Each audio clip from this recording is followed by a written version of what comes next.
몇 년 전 나는 산속의 작은 마을에서 살고 있었다. 그곳은 현대 문명과는 거리가 먼 한적한 곳으로 낮에는 평화로웠지만 밤이 되면 으스스한 기운이 감돌았다. 사람들은 산속 깊은 곳에 오래전부터 사람이 살지 않는 폐가가 하나 있다고 했고 아무도 그곳에 가려 하지 않았다. 그 이유는 마을에서 오래전부터 전해 내려오는 무시무시한 전설 때문이었다. 이 전설에 따르면 폐가에는 한때 마을에서 가장 부유한 가문이 살고 있었는데 그 집안에 끔찍한 비극이 닥친 후 아무도 그 집에 발을 들이지 않았다고 한다.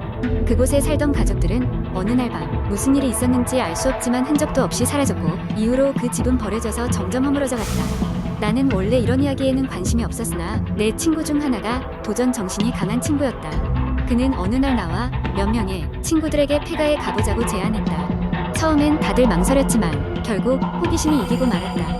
우리는 서로를 부추기며 모험심에 자신감을 가졌고 어느 가을밤 함께 폐가를 찾아가기로 결심했다. 만반의 준비를 하고 그날 밤 해가 떨어질 즈음 우리는 산길을 따라 올라갔다. 길이 낯설고 험난했지만 우리는 서로 농담을 주고받으며 긴장을 풀었다. 그러나 폐가가 가까워질수록 묘한 느낌이 들었다. 마치 누군가 우리를 지켜보고 있는 듯한 기분이었다. 우리는 그것이 단순한 상상이라고 생각하며 애써 무시했다. 드디어 그 집 앞에 도착했을 때 우리는 무언가 설명할 수 없는 불길한 기운을 느꼈다. 집은 이미 반쯤 무너져 있었고 오래된 콘크리트와 나무가 뒤섞여 있었다. 우리는 플래시라이트로 앞을 비추며 조심스럽게 안으로 들어갔다. 내부는 예상보다 더 황량했고 먼지와 거미줄 투성이었다. 돌아다니면서 우리는 각각의 방을 둘러보았다. 베란다에서는 바람이 불어 유리창이 덜컹거렸고 마치 속삭이는 소리처럼 들렸다. 그 소리가 점점 커지자 우리의 가슴은 콩닥거리기 시작했다. 이윽고 우리는 지하로 연결된 문을 발견했고 호기심이 극에 달한 우리는 그 문을 열고 내려가 보기로 했다. 지하는 더욱 음침했다. 그곳은 한때 와인 저장고로 사용된 것 같았다. 그때 우리 중 한 명이 뜨거운 바람 같은 것을 느꼈다고 말했다. 꽤나 불안한 상황이었지만 우리는 그 기묘한 감각의 출처를 찾기 위해 계속 내부를 살폈다. 마침내 우리는 벽 뒤에 숨겨진 작은 방을 발견했다. 그곳에서 우리는 녹슨 철문을 열었고 그 순간 끔찍한 광경이 눈앞에 펼쳐졌다. 방 한가운데에는 낡아빠진 가족 사진이 담긴 액자들이 놓여 있었고 바닥에는 축축하게 젖은 오래된 신문이 펼쳐져 있었다. 신문 기사들은 온통 그 가족의 실종에 대한 내용으로 가득했다.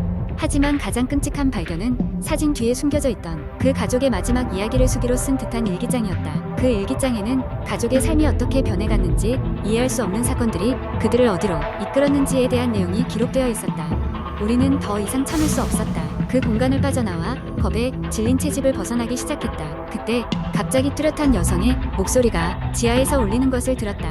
제발 떠나지 마세요.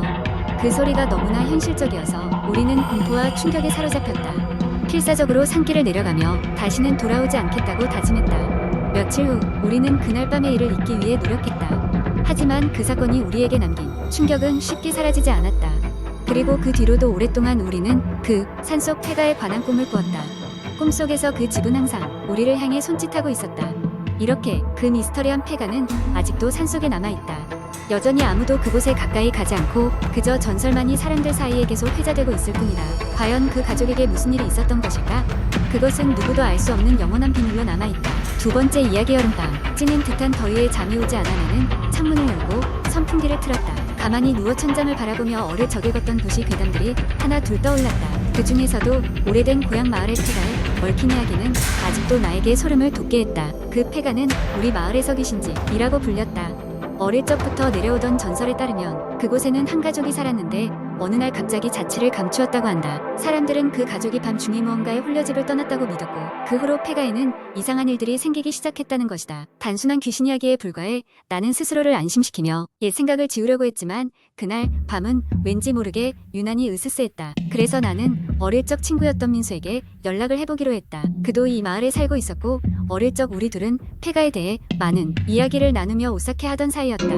전화를 받은 민수는 놀랍게도 그 역시 그날 밤 내 생각을 하고 있었다고 말했다. 마치 뭔가에 이끌린 듯 우리는 그 자리에서 만나기로 하고 곧장 옛 폐가로 향했다. 늦은 밤이라 마을은 고요했고 폐가로 가는 길은 오싹할 정도로 정적이 흘렀다. 폐가에 도착했을 때 나는 그동안 변하지 않은 집의 모양새가 기이하게 느껴졌다. 마치 시간이 멈춰버린 것처럼 비뚤어진 창문과 녹슨 철제 문이 그대로였다. 민수와 나는 서로의 눈을 바라보며 집 안으로 발을 들여놓았다. 어렸을 때는 감히 들어가 보지 못했지만 이제 우리는 더 이상 아이가 아니었다. 집 안은 먼지와 거미줄로 가득했다. 모든 가구는 제자리에 있었지만 세월의 흔적이 고스란히 남아있었다. 우리가 집안을 살펴보는 동안 뭔가 부서지는 소리가 문득 들려왔다. 민수는 겁에 질린 얼굴로 소리의 방향을 가리켰다. 나는 용기를 내어 그쪽으로 다가갔다. 소리가 났던 곳은 작은 서재였다.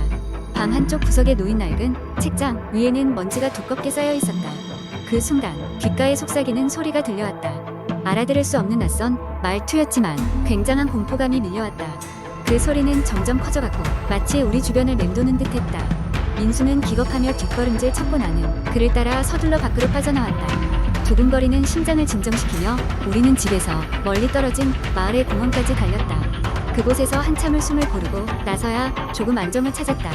몇 주 후 민수는 여전히 그날 밤의 일을 잊지 못했고 더 많은 것을 알아보려 했다. 그는 마을의 기록을 뒤져 그 집에 얽힌 숨겨진 이야기를 발견했다. 원래 그 집은 굉장히 부유했던 가문의 소유였는데 그 가문이 몰락하면서 쓸쓸히 남겨진 장소였다는 것이다.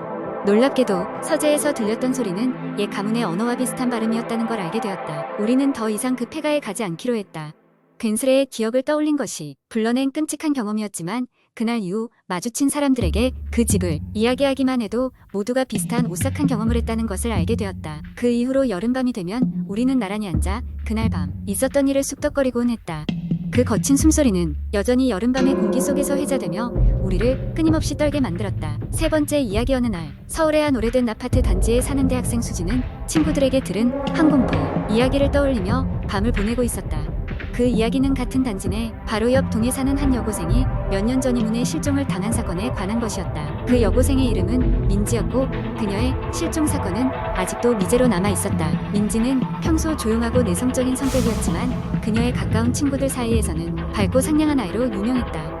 그 사건이 있던 날 밤 민지는 평소처럼 학원 수업을 마치고 저녁 9시쯤 집으로 돌아왔지만 그 후로 그녀를 본 사람은 아무도 없었다. 그녀의 부모님은 경찰에 신고했지만 아무런 단서도 찾을 수 없었고 사건은 미궁에 빠졌다. 수지는 그 오래된 아파트의 분위기가 어딘가 모르게 으스스하다는 것을 느끼고 있었다. 특히 밤이 되면 복도에 들어서는 순간 오싹한 기운이 감돌았고 엘리베이터를 탈 때면 누군가 자신을 지켜보고 있는 듯한 기분이 들곤 했다. 어느 늦은 밤 수지는 대학 과제를 끝내고 잘 준비를 하던 중 문득 창문 밖을 바라보게 되었다. 그녀의 방은 10층이었고 창문을 통해 보이는 풍경은 항상 똑같았다.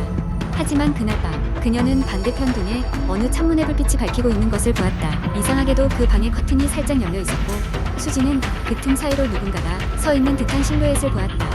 호기심에 이끌린 수지는 창문 가까이 다가가 그 실루엣을 좀 더 자세히 보려고 했지만 갑자기 불이 꺼지며 그 형체는 사라졌다. 수지는 순간적으로 소름이 끼쳤지만 피곤함에 의해 대수롭지 않게 여기고 잠자리에 들었다. 다음 날 수지는 같은 동네에 사는 절친 지우와 함께 커피를 마시며 전날 밤에 있던 일을 이야기했다. 지우는 순간 심각한 표정으로 그지 민지네 집이야 라며 수진에게 말을 했다. 수지는 깜짝 놀라면서도 냉정하게 설마 아직도 그 집에 누가 살고 있다는 거야? 라고 물으며 의문을 표하였다. 지우는 떨리는 목소리로 민지의 집은 그 사건 이후로 빈 집으로 남아있고 가족들 모두 다른 곳으로 이사 갔다는 사실을 전했다. 수지는 불안한 마음에 그날 밤 다시 그 창문을 봤지만 이번에는 아무것도 보이지 않았다. 몇 주가 지나고 수지는 밤마다 그 창문을 바라보는 습관이 생겼다. 그날 이후로 아무 일이 없었지만 아직도 가끔 그 방에서 빛이 새어나오는 것 같은 환영을 느끼곤 했다. 그녀의 호기심은 점점 커져갔고 결국 친구들과 함께 민지의 집에 직접 가보기로 결심했다. 주말 밤 수진과 친구들은 가벼운 마음으로 그 동에 찾아갔다. 문은 낡고 삐걱거렸으며 아무도 살지 않은 집임에도 불구하고 잠겨있지 않았다. 그들은 손전등을 들어 조심스럽게 집 안으로 들어갔다. 내부는 먼지와 거미줄로 뒤덮여 있었고 얼핏 보아도 몇 년간 아무도 살지 않았다는 것이 분명했다. 알 수 없는 긴장감이 감도는 가운데 그들은 민지의 방으로 향했다. 방 안에는 오래된 가구들이 그대로 남아있었고 바닥에는 누군가의 그림자처럼 얼룩진 자국이 있었다. 그들은 방 안을 조사하며 별다른 것을 찾지 못하고 나가려고 돌아섰을 때 문득 창문 쪽에서 서늘한 바람이 불어왔다. 그 순간 수지는 창문 틈으로 무언가를 발견했다. 그것은 작은 목각인형으로 민지가 사라지기 전 즐겨 만들던 것과 닮아 있었다. 갑자기 방 안에 공기가 무겁게 느껴졌고 친구들은 급히 그 집을 빠져나왔다. 밖으로 나온 그들은 서로의 얼굴을 보며 무언에 동의를 했다. 그 이후로 그 집의 이야기는 다시 꺼내지 않기로 했다. 수지는 그날 이후로 창문을 다시는 쳐다보지 않았고 친구들과 함께 그 이야기에 미스터리를 풀어보려는 호기심도 사라졌다. 민지의 실종 사건은 여전히 풀리지 않은 수수께끼로 남아있었지만 수진과 친구들은 그날 이후로 그 이야기를 마음속 깊이 묻기로 했다. 그렇게 그들은 다시 평범한 일상으로 돌아갔지만 그 기억은 오래도록 그들의 마음의 공포로 자리 잡고 있었다.